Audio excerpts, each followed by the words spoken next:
नगर निगम में चल रहे 1000 करोड़ रुपए के भ्रष्टाचार, जिसमें वहाँ के सभी अधिकारियों को मैं तो ये कहता हूँ कि वहाँ पे जुगाड़ से बैठे हुए जो अधिकारी हैं, कोई अपने अच्छे मूल पद में नहीं बैठा, कोई ना कोई जुगाड़ से सिफारिशों से बैठे अधिकारी हैं।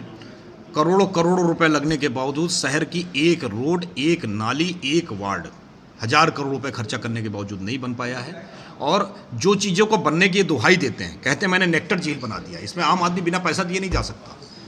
कहते हैं मैंने तालाब बना दिया है, वो तालाब को भी उन्होंने निजी हाथों पे दे दिया। जो स्टेडियम बना दिया वो भी निजी हाथों पे दे दिया है।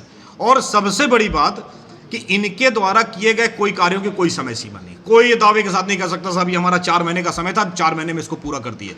लेकिन सतना शहर में एक नया कर का बोझ लगाया जा रहा है कि जिन लोगों ने प्रॉपर्टी टैक्स 31 मार्च तक नहीं जमा किया है, अब ये कोई नया नियम ले आ दिए हैं और यदि वो 1 अप्रैल को जमा करते हैं तो उनके ऊपर सीधे 50 से 60% का अधिभार लग जाएगा। क्या जनता ही बस इसी के लिए है कि आप कुछ भी आरोप कुछ भी उन्हीं के ऊपर मरते रहो? बाजार का आदमी साहब धंधा नहीं कर पा रहा है, छोटे से लेकर बड़ा व्यापारी तक केवल धूल से सना हुआ है। कोरोना के समय का मारा हुआ व्यक्ति जिनके लंग्स कमजोर हो गए हैं, वो यदि बाजार में स्कूटर मोटरसाइकिल चलते हैं तो सब धूल से सन जाते हैं। एक रोड नहीं बना पा रहे हो, एक नाली नहीं बना पा रहे हो, आप एक जगह की लाइटें नहीं जला पा रहे हो, क्योंकि आपकी नीयत खराब है, आपकी नीयत में बेईमानी है। आप लोग नाली और सड़क साफ करने की जगह नगर निगम की तिजोड़ियां साफ करने पे लगे हो। मैं इस बात को लेकर के आया हूं, आज आप लोगों के सामने आया हूं। आगे चल के मैं पूरे ऊपर के जितने भी हमारे देश के नेता हैं, प्रदेश के नेता हैं, उनके पास पत्र लिख रहा हूं। न्यायालय जाऊंगा, कोर्ट जाऊंगा, तब भी बात नहीं बनेगी तो सड़क पर उतर जाऊंगा। तो शहर के हालात तो इस तरीके से हैं कि सैटेलाइट से कोई कैमरा हो तो भेज कर देख लो, आपको लगेगा जैसे बगदादी ने सतना में हमला कर दिया।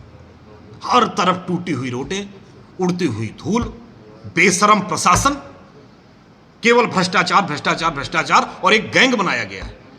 रीवा से एक खदेड़ा हुआ अंशुमान सिंह है, उसको सतना में बुला करके यहाँ पे अतिक्रमण, भवन अनुज्ञा और कृपा पात्र और तो बना करके न जाने उससे क्या क्या कहाँ पर पोटली पहुँचती है, उसको उठा करके चित्रकूट विकास प्राधिकरण में भी भेज दिया गया।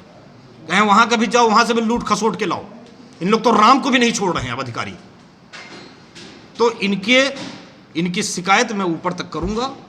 और इस तरह के भ्रष्ट अधिकारी जो, और मैं आपके चैनल के माध्यम से एक बात और कर देता हूं कि परिवहन विभाग में एक सौरभ शर्मा का घोटाला सामने आया था।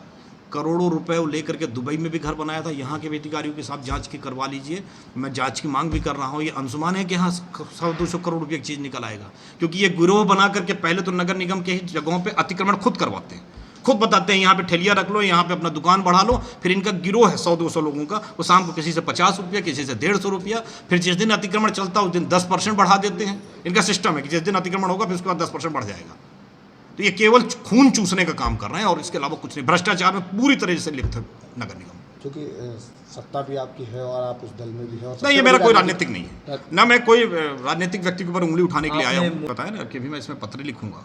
मुझे लगता है उस पत्र में, क्योंकि जिन जगहों पे पत्र लिख रहा हूँ वो जगहों पे इसमें 100% कार्रवाई होगी। मुझे पूरा विश्वास है देश के प्रधानमंत्री जी के ऊपर, माननीय मुख्यमंत्री जी के ऊपर, यहाँ के जो प्रभारी मंत्री भी हैं और नगरीय प्रशासन मंत्री हैं माननीय कैलाश जयवर्गीय जी के ऊपर, मैं और यहाँ के जो सांसद जी भी हैं गणेश सिंह जी, मैं सबको इस बारे में पत्र से यहाँ की पूरी जानकारी बताऊँगा और मांग करूँगा कि इसकी सही जाँच करें।